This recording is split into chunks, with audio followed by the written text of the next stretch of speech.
मैं उस दिन ऋषिकेश के त्रिवेणी घाट पर अपना मुंडन करवाकर गंगा में स्नान कर रहा था। तभी हमें ढोल बजने की आवाज़ सुनाई दी। स्नान करने के बाद मैं कपड़े पहनकर पूजा करने के लिए किसी शिव मंदिर की खोज में आगे निकल गए कि तभी रास्ते में वो जगह दिखा जहाँ से ढोल की आवाज़ निकल रही थी। गंगा किनारे कुछ लोग एक विशेष प्रकार की पूजा कर रहे थे। करीब गया तो देखा कुछ लोग अजीब प्रकार से व्यवहार कर रहे थे। ऐसा लग रहा था मानो वो देवता को अपने शरीर पर बुलाए हों और वो देवता ढोल की आवाज पर नृत्य कर रहा हो।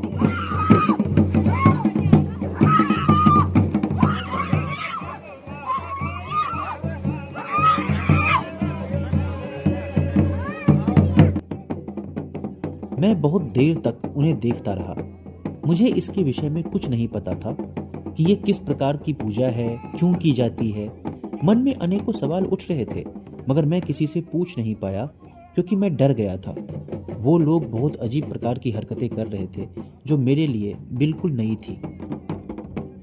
कुछ समय बाद वो नदी से बाहर निकले और घाट पर उस पालकी जैसे दिखने वाले चीज को लेकर नाचने लगे।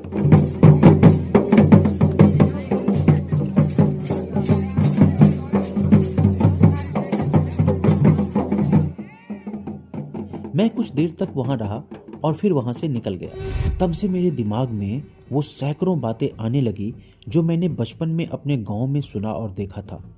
लोगों के शरीर पर देवताओं का आना, भूत प्रेत का आना, ये सब हमारे गांव में अक्सर होता रहता था।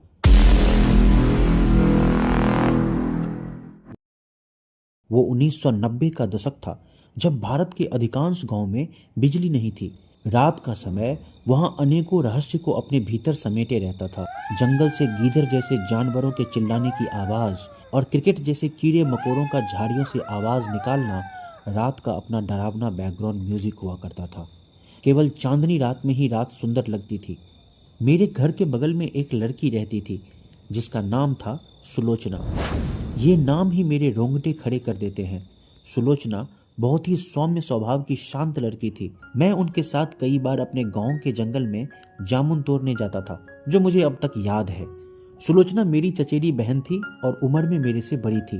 कुछ सालों बाद उनकी शादी हो गई। उन्होंने एक बेटी को जन्म दिया, मगर न जाने क्या बात हुई कि वो अपने पति से झगड़ने के बाद एक दिन गुस्से में जहर खाकर आत्महत्या कर ली। उनकी मौत के बाद एक अलग ही खबर गांव में फैलने लगी। कोई कहता कि रात में वो सुलोचना को सड़क के किनारे खड़ा देखे थे, तो कोई कहता कि सुलोचना को वो कल रात अपने पिता के घर के मुख्य द्वार पर बैठकर रोते देखा था। मेरी बड़ी चाची एक दिन कहने लगी कि उनको कल रात सुलोचना ने जो जहर खाया था उसकी महक आने लगी थी, मतलब वो उनके आसपास ही भटक रही थी। ऐसी कहानियां लोगों के जुबानी हम सुनते और अपने भाई बहनों के साथ उन्हें डिस्कस करके डर से रोमांचित होकर सो जाते। पहले हम अपने दालान पर शाम को लालटेन की रोशनी में पढ़ने बैठते थे। सुलोचना के डर से अब हम घर के भीतर पढ़ने बैठने के लिए मजबूर हो गए। रात भय के साए में गुजरने लगी। ये हालत सिर्फ मेरी या मेरे बाकी भाई बहनों की ही नहीं थी, बल्कि पूरे मोहल्ले की थी। सब डरे हुए थे। और फिर एक दिन रात के करीब 10 बजे होंगे, मेरे पड़ोस में मेरे एक चाचा के बेटे का घर था। वहां वो अपनी पत्नी के साथ रहते थे। वो गांव के मुख्य चौराहे पर एक पान की दुकान चलाते थे। उस समय उनका घर फूस का था और घर के दरवाजे पर 2 लोहे की कील ठोकी थी, जिसमें एक रस्सी बांधकर पर्दा टांगा हुआ था। वो दुकान बंद करके 10 बजे रात में अपने घर लौटे। दरवाजे को क्रॉस करके आंगन गए। उनकी पत्नी उनके पास आई और शायद ग्लास में पानी दी। वो पानी पिए भी नहीं थे कि उनकी पत्नी जमीन पर गिर गई और जोर जोर से चिल्लाने लगी, भैया मैंने जहर खाकर गलती कर दिया। वो अपना शरीर अजीबोगरीब तरीके से मोड़ने लगी और जिस आवाज में वो बोल रही थी वो पूर्णतः सुलोचना की आवाज थी।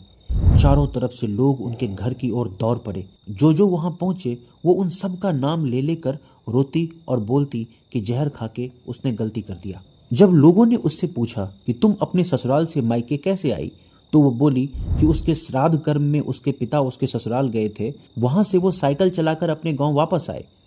वो उसी साइकिल के पीछे पीछे अपने मायके तक पहुंच गई।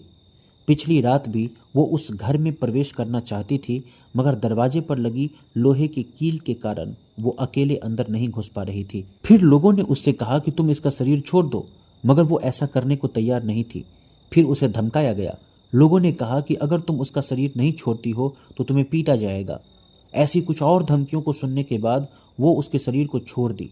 उसके शरीर से बाहर निकलते ही वो औरत अपने सर पर पल्लू ले ली और अपने पति से पूछने लगी कि इतने लोग यहाँ क्यों आए हैं। लोगों ने कहा कि तुम बीमार पड़ गई थी।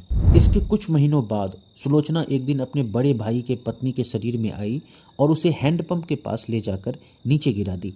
उसका हाथ टूट गया। ये कहानियां लोगों को इतना डरा दिया कि सुलोचना को तांत्रिक से बंधवा दिया गया।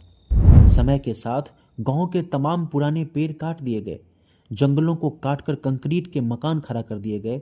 गीदड़ जैसे जानवर घर और भोजन की कमी के कारण अपने आप मर गए और फिर एक दिन गांव में बिजली आ गई। अब भी बहुत लोग अकाल मृत्यु को प्राप्त होते हैं, मगर अब उनका भूत न किसी को दिखाई देता है और न किसी के शरीर में आता है। जिस औरत के शरीर पर सुलोचना का भूत आया था वो सुलोचना के मायके वाले घर के ठीक सामने रहती थी। उसने सुलोचना के पिता को उसके श्राद्ध कर्म में साइकिल से जाते हुए देखा था और वहां से वापस आते हुए भी देखा था। सुलोचना जब जीवित थी तो वो उसके साथ घंटों तक बातें किया करती थी, अर्थात वो उसकी सहेली थी। इसीलिए उसके दिमाग पर सुलोचना के मौत का प्रभाव गहरा पड़ा था। वो सुलोचना की आवाज निकाल पाई क्योंकि वो उसके आवाज से भली भांति अवगत थी, और बाकी का सारा काम डर के प्रभाव में उस औरत का सबकॉन्शियस माइंड ने कर दिया। जब हमारा दिमाग चाह लेता है तो वो किसी की भी आवाज निकाल सकता है। आज के समय में मिमिक्री आर्टिस्ट प्रैक्टिस के माध्यम से इस काम को बड़े आसानी से करके हमें दिखा पाते हैं, मगर हम सामान्य लोग ऐसा नहीं कर पाते क्योंकि हम अपने दिमाग को उतना ट्रिगर नहीं कर पाते। बिजली के आने से अंधेरा नहीं रहा, जिसकी वजह से वो डर भी खत्म हो गया। जंगलों के काटे जाने और जानवरों के मारे जाने के कारण रात का वो भयावह बैकग्राउंड म्यूजिक भी नहीं रहा। तो अब कभी किसी पर भूत नहीं आता, अर्थात भूत हमारे इंसानी दिमाग की उपज होती है और देवता भी हमारे दिमाग की ही उपज होते हैं। गंगा घाट पर मैंने देखा कि वो लड़का ढोल को छूकर देवता को बुला रहा था और वो तथा उसके पापा चाचा भी ये करने में सफल हो गए क्योंकि वो वैसा करना चाहते थे।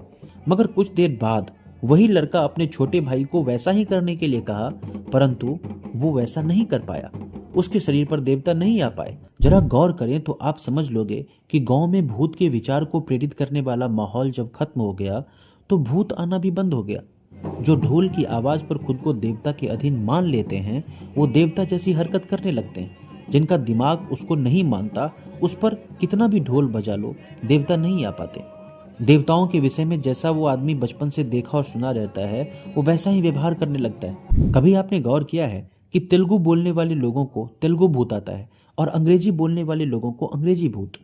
ऐसा कभी नहीं हुआ है कि कन्नड़ बोलने वाले लोगों के शरीर में भोजपुरी बोलने वाला भूत प्रवेश कर गया हो। याद रखिए कि डर एक बहुत ही विशिष्ट प्रकार का मनोरंजन होता है। जैसे अगर कोई आदमी आपसे गुस्से में बात करता है तो आप भी गुस्से में आ जाते हो क्योंकि वो प्राकृतिक आकर्षण होता है। ठीक वैसे ही डर के रोमांच की प्रतिक्रिया देकर कुछ इंसानी दिमाग डर के पराकाष्ठा को छू लेता है। इंसानी दिमाग की कितनी ताकत है ये तो पूरी तरह से अब तक विज्ञान भी नहीं जान पाया है, मगर इतना तो साफ है कि हम जो विचार सोचते हैं हमारा दिमाग हमें वैसा ही बना देता है। गंगा घाट पर होने वाले इस रिचुअल का क्या नाम है, अगर आपको पता है तो कमेंट सेक्शन में जरूर लिखें। आज की वीडियो के लिए बस इतना ही। मिलते हैं अगली वीडियो में, तब तक के लिए नमस्कार।